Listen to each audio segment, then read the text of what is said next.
Mi abewe bakers leke mi fondo mi fonyo eleia et non. Ok les gars, c'est Messan Frédéric pour de la chaîne Web Back to Africa. Je reviens après une longue période d'absence. Désolé, beaucoup de choses à faire, j'étais très occupé, mais je reviens plus en plus fort. Ce qu'il faut savoir pour cette nouvelle vidéo, c'est que j'ai déménagé, je ne suis plus au Togo. Aujourd'hui, je vais vous expliquer dans cette vidéo pour quelles raisons j'ai déménagé du Togo vers le Rwanda et pour quelles raisons aussi je pense que le Rwanda est l'un des meilleurs pays dans lesquels faire un retour en Afrique. Mais juste avant ça, comme d'habitude, je vais vous inviter à faire les 3 gestes qui sauvent.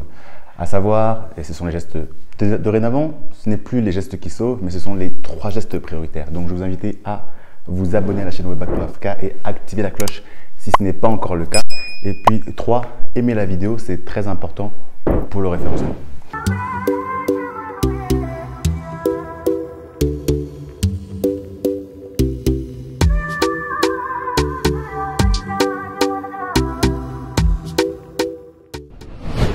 Donc pour cette fin d'année, on revient fort, on est en novembre actuellement, début novembre, et on espère que d'ici fin 2024, on est actuellement à 10 000 abonnés sur la chaîne Web Back to Africa. D'ailleurs, merci pour ça. On espère qu'en fin d'année 2024, on sera à 20 000 abonnés. Donc je compte sur vous.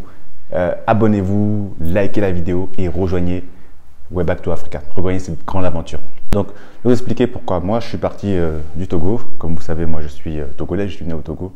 J'ai grandi en France. Mais j'ai fait le choix de partir de ce pays après y être retourné pendant 2 ans. Donc ce qu'il faut savoir, c'est qu'au Togo, franchement, j'étais bien. C'est-à-dire que j'avais un très bon poste avec beaucoup de responsabilités. J'étais responsable marketing pour la plus grosse plateforme industrielle du pays. Donc d'un point de vue pécuniaire, responsabilité, j'avais pas à me plaindre.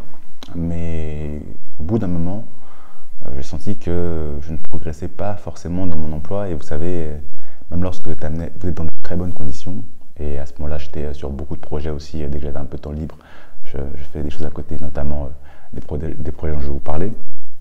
Je me suis dit, mais est-ce que tout ce temps que je passe au travail, parce que c'est vrai, certes, il y avait ce confort matériel dans lequel j'étais, mais je passais aussi beaucoup de temps au travail.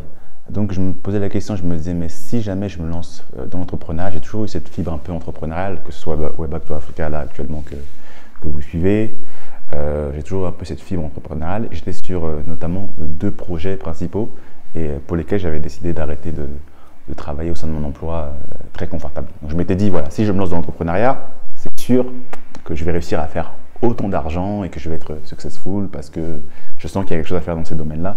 Et puis, ça va marcher, ça va marcher. Donc j'arrête de travailler pour la boîte pour laquelle je travaillais au Togo et je me lance dans l'entrepreneuriat, donc principalement dans 2 projets dont vous avez entendu parler sur la chaîne si vous suivez régulièrement Web Back to Africa. Donc le premier projet, c'est la marque de vêtements, donc Maison Mensa, hein, qui est censée être une marque de vêtements à la fois moderne et puis qui va utiliser les tissus traditionnels authentiques et non pas le wax. J'avais fait une vidéo sur le sujet, si vous ne l'avez pas encore vu, c'est le moment de la regarder. Et l'autre côté, justement, une maison d'hôte, donc Manaro, mais pas Maison Mensa, la maison d'hôte. Donc accueillir des gens qui voudraient découvrir l'Afrique, le Togo, à moindre coût. L'idée, c'est que pour les personnes qui sont intéressées par un retour en Afrique, que ces personnes-là puissent découvrir l'Afrique à moindre coût. Donc je me lance dans ces 2 projets-là un peu en parallèle et je suis confronté très rapidement à la réalité des entrepreneurs. Hein. Tous les entrepreneurs vous le diront. C'est vrai qu'on fait des business plans, on pense que ça va marcher en X temps, etc. Et c'était beaucoup plus compliqué que ça. Donc avec la marque de vêtements, j'étais confronté à des difficultés avec la main-d'œuvre locale, hein, la main-d'œuvre locale, donc des gens qui ne vont pas livrer dans les délais, des difficultés à respecter la parole donnée, tout ça. Donc pendant quelques mois, je me casse un peu les dents et j'ai pas honte de le dire. Hein, c'est comme ça qu'on apprend aussi, c'est comme ça qu'on apprend. La marque de vêtements, eh bien la maison d'hôte existe toujours. D'ailleurs, je vais mettre peut-être les liens en bio, si jamais en description de la vidéo, si jamais ça vous intéresse et vous voulez voir les créations Maison Mensa. Et puis, si jamais vous êtes intéressé pour voyager au Togo, à moindre coût, parce que je pense que les prix sont très accessibles, je vais vous mettre les liens en bio, mais c'était très compliqué. Voilà, je pense que je ne vais pas mentir dans les chiffres. Il faut savoir que entre le salaire que j'avais auparavant en travaillant en tant que responsable marketing dans cette boîte au Togo, dans un contrat un peu expatrié. Et ensuite, lorsque j'ai lancé mes projets, je pense que j'ai diminué mes revenus d'à peu près 10 fois. Donc, mes revenus étaient 10 fois moindres que ceux d'auparavant. Et c'est là où on voit effectivement si on a cet esprit entrepreneurial, on y va jusqu'au bout, etc. Et moi, je me suis rendu compte que bon, j'aimais avoir un certain confort de vie.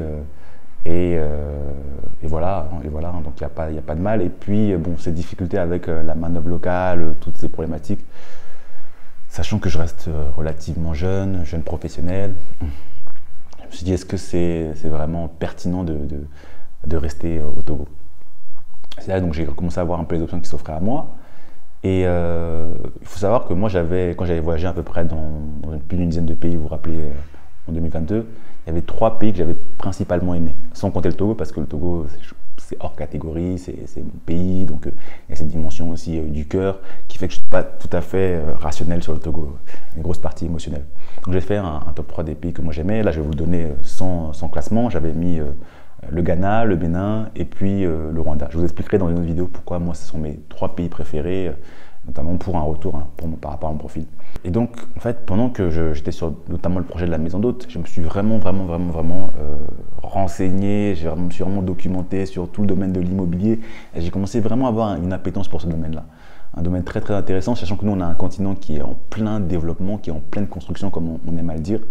Et il y a 2 ans, quand j'étais au Rwanda la première fois, j'avais travaillé pour un promoteur immobilier ici. Ça s'était plutôt bien passé. Je vous ai même expliqué qu'il y avait beaucoup d'opportunités dans le domaine immobilier au Rwanda et à des prix accessibles.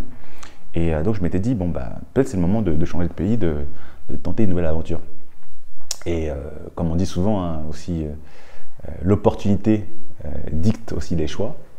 Et je tombe sur aussi une très belle opportunité au Rwanda, encore dans la même entreprise dans laquelle j'étais auparavant. Et puis je me lance, je me dis, j'y vais.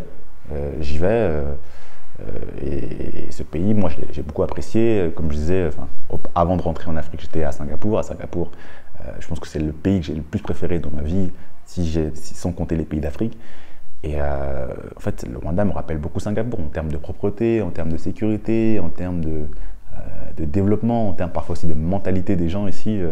Parfois, c'est mon point de vue personnel, j'ai l'impression que parfois les Rwandais sont plus proches des Singapouriens que d'autres Africains, notamment ouest-africains. Donc voilà, je tombe sur cette très belle opportunité au Rwanda pour gérer la partie vente, marketing, développement commercial de la même boîte de promotion immobilière pour laquelle je bossais auparavant. Et j'y vais parce que en fait, le domaine de l'immobilier me plaît de plus en plus et je sens qu'il y a quelque chose à faire, notamment sur notre continent. Donc je me retrouve au Rwanda, une nouvelle fois. Et donc ça fait à peu près 4 mois que j'y suis maintenant, depuis juillet dernier. Et franchement, c'est un pays, je pense, bon voilà, je sais que c'est assez sensible, mais c'est un pays sur lequel je pense que vous devriez penser, parfois pour vous installer, sachant qu'il y a cet aspect aussi qui est francophone et anglophone. Donc vous savez, le Rwanda auparavant était francophone, maintenant il est anglophone. Donc pour les gens qui parlent anglais et français, ça peut être très très intéressant. En termes d'immobilier, il y a toujours aussi de très belles opportunités. D'ailleurs, si vous êtes intéressé par le domaine de l'immobilier et vous voulez en discuter avec moi, n'hésitez pas à me contacter. Des appartements, des villas, il y a tellement de choses à faire qui sont super intéressantes. Donc je pense qu'il y a beaucoup de choses à creuser et pas que. Donc il faut savoir, il faut toujours le garder à la tête, en tête plutôt, c'est que il y a des pays comme ça, que ce soit Dubaï, Singapour. Là, je donne des exemples de pays qui ont très bien réussi, mais en Afrique aussi, un pays comme le Rwanda, je me pose la question, est-ce que si maintenant vous investissez maintenant dedans, et quand vous allez voir comment ça va se développer dans les prochaines années, vous regretterez de ne pas avoir investi ou de n'avoir pas jeté un coup d'œil avant à ce pays. Il y a moyen de faire des choses au Rwanda, en tout cas maintenant, qu'on ne pourrait pas faire forcément peut-être dans 10 ans, 15 ans, parce que justement les choses avancent tellement vite. Je pense que même pour les Rwandais qui étaient là, qui voient leur pays changer à vue d'œil. C'est pareil en fait, c'est-à-dire que je regardais moi la route qui était en face de chez moi, je mettais parfois des vidéos derrière dans ma story. Eh bien, on voit que les routes se construisent, mais à vitesse folle. Et ça, c'est quelque chose que je pense, en tout cas, si maintenant les gens font le choix de réaliser des opportunités, d'investir au Rwanda, eh ben, ils seront gagnants dans les années à venir. Donc voilà, pour moi, c'était un peu compliqué au début parce qu'au final, c'est vrai que c'est pas mon pays. Il y a beaucoup de choses que je connais pas aussi au Rwanda et que je découvre. Mais pour l'instant, ça se passe vraiment bien. J'ai pas réussi à redévelopper une communauté comme celle du Togo, parce que celle du Togo, vous savez, c'est généralement la communauté la plus active de Way Back to Africa. Je pense que c'est parce que aussi je suis togolais, donc beaucoup de Togolais se voient en moi. Mais ici au Rwanda, je commence un peu à trouver mes marques, à trouver beaucoup de webbackers et webbackeuses qui sont revenus depuis quelques années, d'autres qui sont plus récents. Et j'apprécie de plus en plus le pays. Et je vous ferai bientôt découvrir pas mal de beauté de ce pays. Donc on arrive à la fin de cette vidéo. Je vais vous inviter à faire les 3 gestes complémentaires. Les 3 gestes complémentaires qui sont les suivants. Donc pour celles et ceux qui sont intéressés par un retour en Afrique, n'hésitez pas à rejoindre la communauté Way Back to Africa. Le formulaire est en description. Petite nouveauté, maintenant pour rejoindre la communauté, auparavant c'était gratuit. On a eu 800 membres qui sont venus sans payer, mais là on essaie de faire passer la communauté Way Back to Africa à un autre niveau. Donc notamment proposer des offres d'emploi de qualité, proposer des newsletters, proposer des accompagnements personnalisés. Toutes ces choses-là ont un prix, donc là c'est devenu payant, mais la somme est dérisoire. Vous pouvez le voir lorsque vous remplirez le formulaire.